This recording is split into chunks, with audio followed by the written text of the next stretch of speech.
योद्धा का अर्थ एक योद्धा या वीर व्यक्ति होता है जो संघर्षों का सामना करने और चुनौतियों को पार करने के लिए तत्पर रहता है।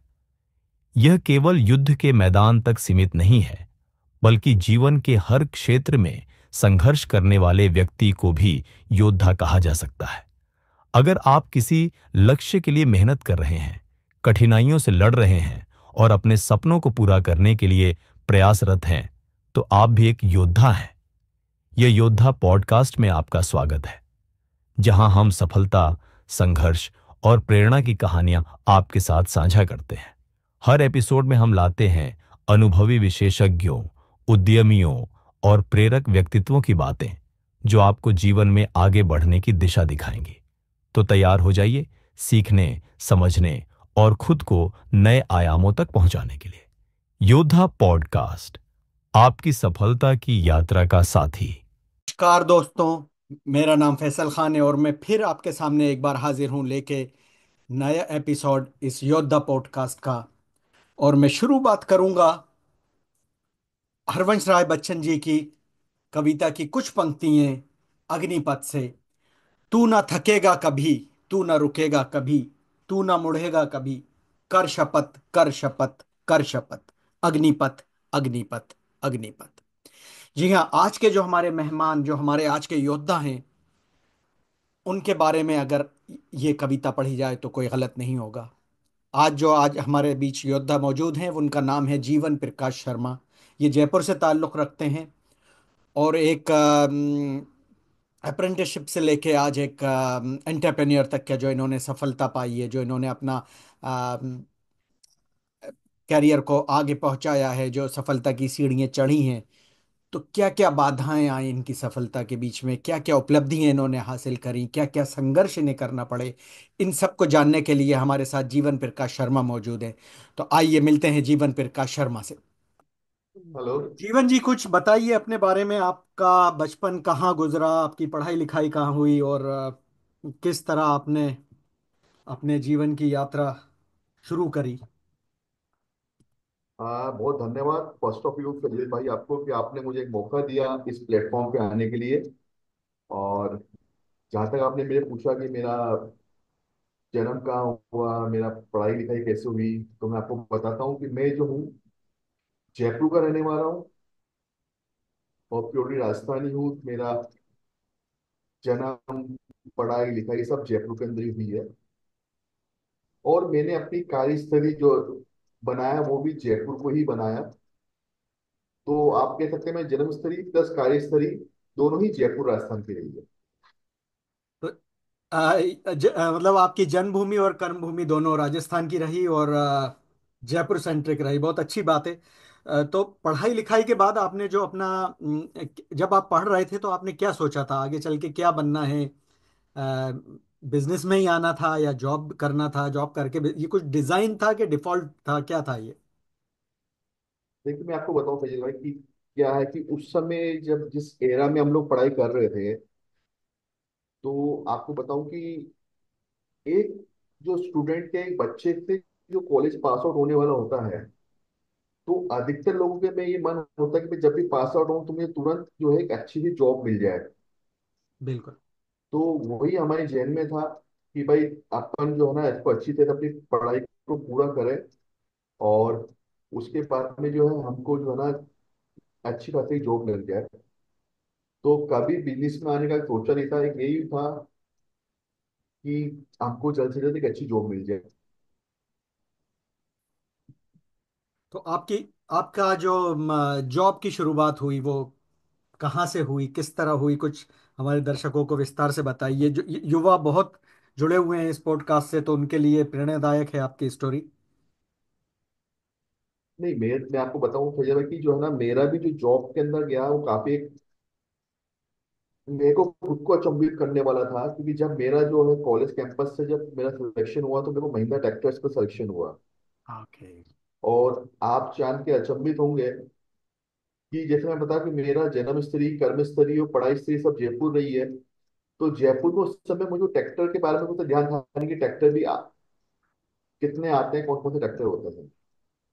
तो जब मुझे अपॉर्चुनिटी मिली कि महिंद्रा के ट्रैक्टर है, तो मैंने आप यकीन मानेंगे, फर्स्ट टाइम मेरे कैंपस सिलेक्शन के बाद में मुझे पता चला कि महिंद्रा के ट्रैक्टर ऐसे होते हैं। अच्छा। तो क्योंकि उससे कभी मेरा कृषि से संबंधित रहा नहीं, हम सब जयपुर में रहे हैं, कभी हमने ट्रैक्टर देखे नहीं। तो एक ये सौभाग्य मिला मुझे कि जैसे मेरे को जो है ना, मेरा कैंपस सिलेक्शन हुआ, तो मुझे किसानों से जुड़ाव करने का एक जरिया मिला। और आज उसी को, आज 25-26 साल हो गए और उसी जरिए के साथ मैं आज भी जुड़ा हुआ हूँ। चलिए, बहुत अच्छी बात है, ताकि ये आपने अपना जो एक मूल लाइन थी वो नहीं छोड़ी। दर्शकों को बताऊं कि Mahindra tractor company Mahindra and Mahindra group की कंपनी है, और ये इंडिया का सबसे बड़ा ट्रैक्टर मैन्युफैक्चरर कंपनी है, और सबसे ज़्यादा ट्रैक्टर ये बेचते हैं इंडिया में और अब्रॉड में। तो महिंद्रा ट्रैक्टर्स के बाद आपका ट्रैक्टर के प्रति रुझान जारी रहा कि आपने कुछ और किया, कुछ दूसरी जॉब करी?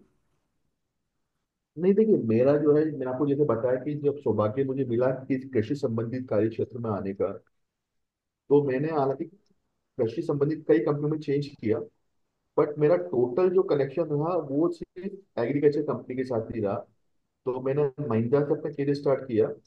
उसके बाद में भी मैंने जो है ना, सोनालिका कंपनी में भी काम किया। उसके बाद में आइशर में भी काम किया, इसके अलावा एस्पोर्ट्स में भी काम किया। तो मेरा टोटल जो 22-23 साल का जो मेरा जॉब का जो जेन्युइन रहा, वो सिर्फ और सिर्फ ट्रैक्टर कंपनी के साथ ही रहा। अच्छा।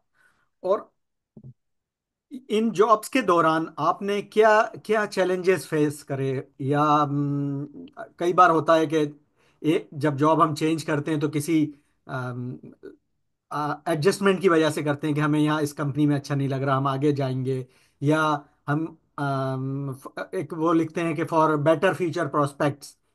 तो आपने अ, किस उस पे जॉब चेंज करे अपने, या किस तरह अपने कैरियर को डिजाइन करा अपना?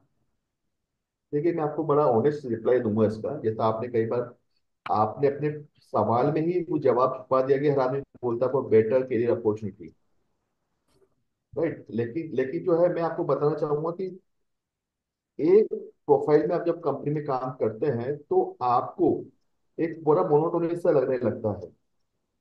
तो मैंने हमेशा वही किया कि मैंने एक फील्ड में काम आपको कर लिया, तो आई ऑलवेज लुकिंग फॉरवर्ड कि मुझे अब कोई दूसरा डिपार्टमेंट या दूसरा वर्टिकल मिले, ताकि मैं वहां पे और इन डेप्थ जानकारी अपनी ले पाऊँ, अपना एक्सपीरियंस उसमें कर पाऊँ।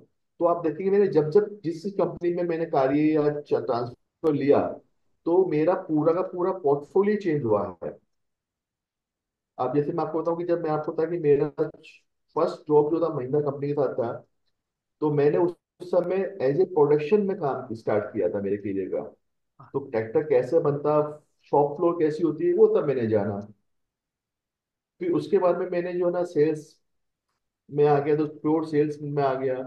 फिर मैंने अपने अपनी कंपनी को चेंज किया, तो मैं अपने सेल्स एंड मार्केटिंग के अंदर आ गया। फिर रिटेल फाइनेंस, चैनल डेवलपमेंट, तो मैंने हर कंपनी जब चेंज किया तो एक नया वर्टिकल के साथ चेंज किया।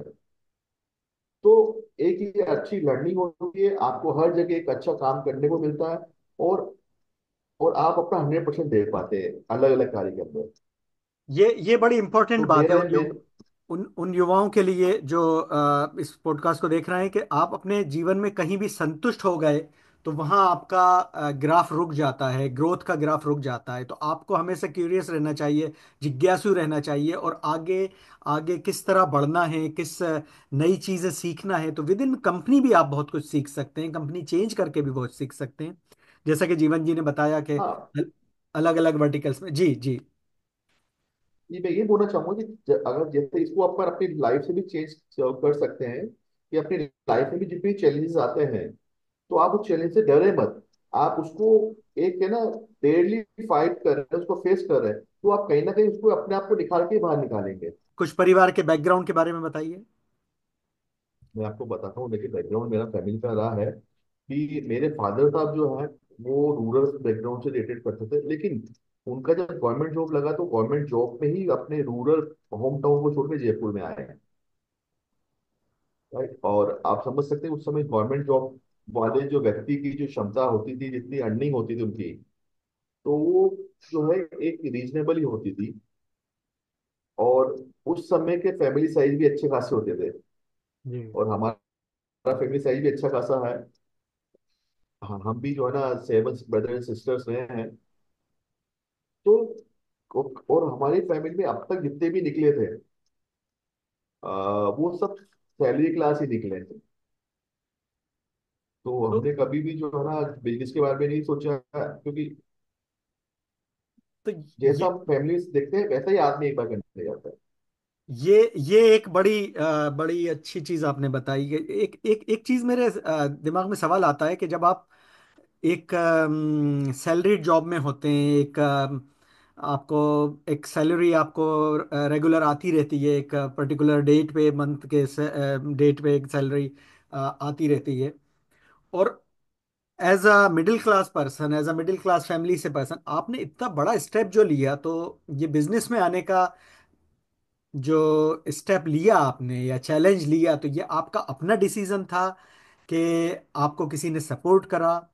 क्योंकि मुझे लगता है कि हर मिडिल क्लास फैमिली अगर सैलरी आ रही है तो वो संतुष्ट हो जाते हैं वहां पर।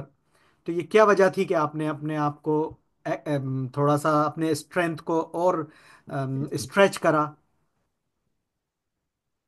क्योंकि आपने वो सच कहा कि एक जो पर्टिकुलर 30 तारीख को जो अपने अकाउंट में एक मैसेज आता है कि आपका so and so amount has been credited your account, वो एक सैलरी क्लास के लिए जो एक तरह से बोलते हैं कि इसको पावर बूस्टर मिलता है। और सैलरी क्लास हर बार सोचता है कि यार मैं इससे अच्छा बहुत कर सकता हूँ, मैं बहुत सक्षम हूँ इसके बारे में, मैं और कुछ इससे ज्यादा अपनी अर्निंग और अपनी फैमिली के लिए कुछ अच्छा एक माहौल और फैमिली को एक अच्छा भविष्य दे सकता हूँ। लेकिन जो एक चैलेंज होता है कि क्या मैं इस जो मैं कोई बिजनेस में जाऊंगा तो क्या मैं सक्सेस हो पाऊंगा, या मैं फेल हो गया तो मेरी जो अभी लिवलीहुड चली वो कैसे चलेगी। तो ये बहुत बड़ा एक मिथ होता है, और इसमें कश्मीकश में जो सेलिंग क्लास लगा रहता है। मुझे भी इस चीज को करने में कम से कम जो है ना 4 से 5 साल लगा कि मैं इसको जॉब छोड़ूं, मैं अपना बिजनेस करूं, जॉब छोड़ूं अपना बिजनेस करूं। और एक डिसीजन काफी इजी नहीं था डिसीजन। कई बार मैंने अपनी जो है फैमिली में डिस्कस किया, वाइफ का पूरा सपोर्ट मिला, और लास्ट में जाके जो होता है ना कि बहुत हिम्मत करके नहीं करता, देखते क्या होता है। तो it's very hard decision, but हमने लिया, और आज देर इज नो रिग्रेट कि हमने जॉब छोड़ के बिजनेस स्टार्ट किया। दैट्स बड़ी अच्छी लर्निंग है। ये एक बड़ा टफ स्टेप होता है कि अगर हम जॉब से या किसी भी अपना जो जिस चीज़ में हम काम कर रहे हैं काफ़ी सालों से, और हम अगर उसको स्टेप आउट करते हैं, उसको लाइन को चेंज करते हैं, तो फैमिली से काफ़ी रेजिस्टेंस आते हैं कि नहीं करो, आगे क्या होगा। तो कुछ परिवार में ऐसा आपके कभी ऐसा आया कि बच्चे हैं, बच्चे स्कूल जा रहे हैं, पढ़ाई कर रहे हैं, कुछ लोन्स भी होते हैं, जाहिर बात है अब हम लोग सब मिडिल क्लास के लोग होते हैं, तो कार भी हमारे पास लोन पे होती है, कभी मकान भी लोन पे होता है। तो इस तरह का कोई कभी परिवार से रेजिस्टेंस आया आपके पास? देखिए, परिवार के रिश्ते कभी नहीं आया है, और जहां तक मेरा मानना है, मैं समझता हूँ कोई भी परिवार के व्यक्ति, चाहे माता पिता हो, चाहे वाइफ हो, या और कोई भी भाई बहन जो भी हो, वो कभी भी आपको कोई काम करने के लिए मना नहीं करते हैं। तो हर आदमी आपको प्रोत्साहित भी करता है कि आप करिए। यस, लेकिन ये आप पे डिपेंड करता है कि आप अपनी इस प्लानिंग को कितना प्रिकॉशन को लेते हुए और कितना परफेक्शन से आप इस चीज को कंप्लीट करते हैं। या मतलब सेकंड एग्जीक्यूट चीज जो है ये प्लान का एग्जीक्यूशन एग्जीक्यूशन किस आपका तरह से कितना परफेक्ट है, राइट? वो अच्छा। सेकंड अभी जो होता है कि जैसे मिडिल क्लास में है। जी, अभी अभी जो आपका बिजनेस है इसके बारे में कुछ बताइए। देखिए अभी हमारा जो बिजनेस है, मैं अभी 2 बिजनेस रन करता हूँ एट ए टाइम। एक मेरा बिजनेस है that is insurance related business, जो मेरा नाम है इंश्योरेंस खरीदो। उसके अंदर मैं सारा entire line of insurance cover करता हूँ, ओके। जिसके अंदर जो है मेरे व्हीकल इंश्योरेंस आते हैं, इसको जीआईसी बोलते हैं, लाइफ, हेल्थ, और एग्रीकल्चर के जितने भी इंश्योरेंस होते हैं, चाहे क्रॉप इंश्योरेंस है या कैटल इंश्योरेंस है या फार्मर के बेनिफिट के जितने भी इंश्योरेंस है, वो सब हम कवर करते हैं। मेरा एक दूसरा वेंचर है जिसका नाम है ट्रैक्टर खरीदो .com। इसमें ऑनलाइन प्लेटफॉर्म जिसके ऊपर जो है एग्रीगेटेड एज वेल एज जितनी भी गवर्नमेंट स्कीम्स है जो फार्मर्स के बेनिफिशियल भी होती है, वो सारी मेरे प्लेटफॉर्म पे रन होती है। वहाँ कोई भी फार्मर, कोई भी काश्तकार, कोई भी एग्रीकल्चर रिलेटेड व्यक्ति है, वो उस प्लेटफॉर्म पर विजिट कर सकता है। वहां जाके अपनी इंफॉर्मेशन ले सकता है और उसको बहुत ही ऑथेंटिक वे में और बड़ी इजीली उस चीज को, इंफॉर्मेशन को मिल जाती है। ओके। तो ये आपके दो बिजनेस हैं, एक तो इंश्योरेंस ब्रोकर फर्म है जिसमें आप जनरल इंश्योरेंस करते हैं और क्रॉप इंश्योरेंस और property entire insurance. Line of insurance आप लोग जी, करते हैं। काफी लाइंस के हैं। दूसरा आपका जो वेंचर है ट्रैक्टर खरीदो डॉट कॉम, ये बड़ा इंपॉर्टेंट चीज, मैं थोड़ा इसको एलिबरेट कर दूं कि ट्रैक्टर खरीदो डॉट कॉम एक ऐसा प्लेटफॉर्म है जहां पर आप अगर जाते हैं तो आपको नए पुराने सारे ट्रैक्टरों की सारी जानकारी मिल जाती है, कौन सा ट्रैक्टर कितने का आ रहा है, कहाँ से आप उसको खरीद सकते हैं। तो इस पोर्टल के माध्यम से आप लोग, दर्शक लोग, ये जान सकते हैं कि कौन सा ट्रैक्टर आप खरीदें और कहाँ से खरीदें, कितने में खरीदें, उसकी क्या वैल्यूएशन है, क्या क्वालिटी है, क्या कंडीशन है। तो ये हमारे इसके जीवन अलावा जी का। इसके अलावा इसके इसके अलावा अगर किसी को ये जानना है कि मेरी फार्मिंग ऐसी है, मुझे ये फार्मिंग करनी है, इतना लैंड है, मुझे कौन सा ट्रैक्टर मेरे लिए सुटेबल होगा, कितना हॉर्स पावर ट्रैक्टर लेना चाहिए, वो एंटायर इन्फॉर्मेशन वो इस मेरे प्लेटफॉर्म से ले सकते हैं। ओके, तो ये बेसिकली एक और चीज ऐड करी जीवन जी ने कि जो फर्स्ट टाइम यूजर है ट्रैक्टर के, ये उनके लिए बहुत अच्छा पोर्टल है कि अगर, और ये मैं कहूंगा जो ट्रैक्टर कंपनीज में हमारे एग्जीक्यूटिव्स हैं वो भी देखें कि ये जो portal first time tractor users के लिए अच्छा है कि अगर वहां से वो बताते हैं उनके पास इतनी जमीन है, उनकी ये क्रॉप्स है, उसका ये यूजेज है, तो कौन सा ट्रैक्टर उन्हें लेना चाहिए, ये पोर्टल सजेस्ट करता है। प्लस उसको बिल्कुल। सपोर्ट करेगा इस पोर्टल के माध्यम से ट्रैक्टर खरीदने के लिए। उनको फाइनेंशियल ऑप्शंस क्या क्या मौजूद हैं उनके पास, इंश्योरेंस के ऑप्शन क्या क्या मौजूद हैं, क्रॉप इंश्योरेंस, तो सारा सारा एक कॉम्बो जो गुलदस्ता है आपको, बुके एक जगह मिल जाएगा ये। प्लस प्लस उस किसी किसान को, युवा को या काश्तकार को, इनके साथ साथ कोई एग्रीकल्चर गवर्नमेंट स्कीम का बेनिफिट भी है तो वो भी उसको वहां से मिल सकता है। ओके, ये बहुत अच्छी बात बताई। और गवर्नमेंट में क्या क्या स्कीम्स चल रही हैं ट्रैक्टर्स के लिए, मशीनरीज के लिए, और एग्रीकल्चर से रिलेटेड क्या क्या स्कीम्स हैं, उनका किस तरह उनको ले सकते हैं किसान, ये भी इससे फायदा मिल जाएगा। जीवन जी, एक चीज और बिल्कुल। बताइए कि जैसे सेटिस्फेक्शन इंडेक्स पे हम देखें तो आज जो हमारा एक जो अपना अपना पर्सनल सेटिस्फेक्शन इंडेक्स होता है, आज ज्यादा है कि पहले जब जॉब कर रहे थे जब ज्यादा था? देखिए पहले बार मैं एक चीज और आपको बताऊंगा, कैपिटल इंडेक्स को अगर आप फाइनेंशियली पॉइंट ऑफ से नापेंगे तो वो एक अलग जगह पे जाता है। अगर आप family satisfaction point of view से देखें तो अलग जाता है। तो इसमें सबसे इम्पोर्टेंट जो चीज है कि आज आप जो है इतना बिजनेस करने के बाद में, सारा मेहनत करने के बाद में भी जो आप क्वालिटी टाइम परिवार के साथ बिताने का आपको समय मिलता है, that is much better than job job. चलिए, और आप अपने युवाओं को, जो यूथ इस टाइम देख रहे हैं आपका प्रोग्राम, आप क्या उन्हें संदेश देना चाहेंगे? देखिए जितने भी यूथ है मैं उनको यही बोलना चाहूंगा कि कभी भी मेहनत से ना डरे। आप अपना हमेशा 110% देना चाहिए। कभी भी 90% देने की नहीं सोचिए, हमेशा 110% दीजिए। तो जो एक फियर होता है कि भाई हम सक्सेस होंगे, हमें सफलता मिलेगी या नहीं मिलेगी, वो उस फियर को बिल्कुल आप छोड़ दें। अगर आपने 110% अपना 100% देना शुरू कर दिया तो सफलता आपको निश्चित रूप से ही मिलेगी। और सेकंड मेरा ये है कि यस, क्योंकि जिस तरह से हमारी जो इकोनॉमी है, जितना बड़ा देश हमारा है, हर आदमी चाहता है कि हमको नौकरी मिल जाए। बट अगर कोई नौकरी देने वाला नहीं बनेगा तो नौकरियां मिलेगी कैसे? तो मेरा वो ये कि जो जो युवा है अगर सक्षम है, कुछ चैलेंज ले सकते हैं, तो वो राधर देन नौकरी पाने की जगह नौकरी देने वालों की सोच बन के अपने आप को निखारे, तो उनके एग्जैक्टली। लिए और देश के लिए, दोनों के लिए बहुत अच्छा होगा। नहीं, ये बिल्कुल बहुत अच्छी बात कही ये, कि नौकरी लेने के बजाय नौकरी देने वाले बनिए, तो नौकरी लेने वालों का भी फायदा होगा और नौकरी देने वाले ज्यादा बढ़ेंगे तो उद्यमी बढ़ेंगे, और सेल्फ रिलायंस आएगी, जो आत्मनिर्भर निर्भरता आएगी। और अभी हमारी गवर्नमेंट्स की काफ़ी स्कीम्स आती हैं जिसमें आप उनका सहयोग लेके अपनी बिजनेस भी बढ़ा सकते हैं। और इन सब के लिए आप जीवन से प्रकाश शर्मा जी से संपर्क भी कर सकते हैं। इनके संपर्क के लिए मैं आपको इनका ईमेल एड्रेस और मोबाइल नंबर भी यहाँ शेयर कर दूंगा।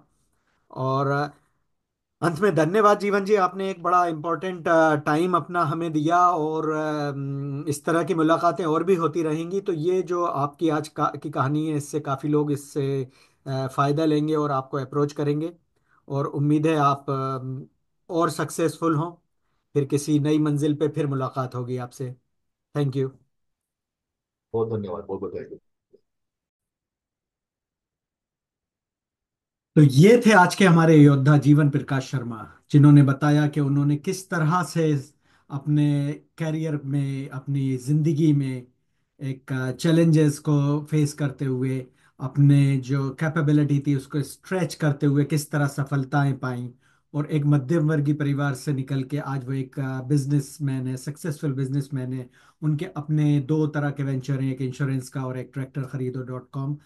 तो उम्मीद है आप लोगों को ये पॉडकास्ट पसंद आया होगा। ये बड़ी प्रेरणादायक कहानी है जीवन प्रकाश शर्मा की, उन युवाओं के लिए जो अपने जीवन में कुछ करना चाहते हैं, जिनको कोई सलाह की ज़रूरत है, जिन्हें कोई मशवरे की ज़रूरत है, जो किसी को आइडियलाइज करना चाहते हैं। तो जीवन प्रकाश शर्मा एक ऐसे योद्धा हैं जिन्हें आप आइडियलाइज कर सकते हैं।